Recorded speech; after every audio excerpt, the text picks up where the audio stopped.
হে everyone, আসসালামু আলাইকুম। Welcome to Labib and Nabil cake corner. আশা করছি আপনারা সকলেই ভালো আছেন।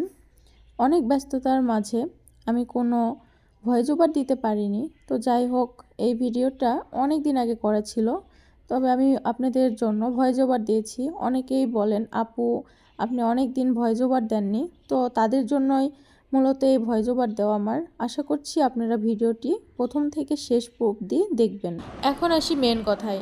অনেক আপু এবং ভাইয়ারা আমাকে বারবার বলতেছিলেন যে আপু কেকের প্রাইস কেন এত বেশি। তো তাদেরকে আমি উদ্দেশ্য করে বলতেছি, আসলে ভাইয়া এবং আপুরা, আমি তো এবার হুইপ ক্রিম ইউজ করি, এই জন্য কেকের প্রাইস একটু বেশি আসে। তো যারা কম দামের কেক খুঁজতেছেন তাদের কথা চিন্তা করে হাই, মিডিয়াম এবং লো এই 3 ধরনের কেক আমরা এখন সেল করতেছি। তো যাই হোক, এখন আমাদের পেজে 3 ধরনের প্রাইস লিস্ট অ্যাভেলেবল আছে। তো আপনারা যারা অর্ডার করতে আগ্রহী তারা অবশ্যই যোগাযোগ করবেন। কোমা থেকে হাই অবধি সব কেক পাবেন ইনশাল্লাহ। আল্লাহ হাফেজ।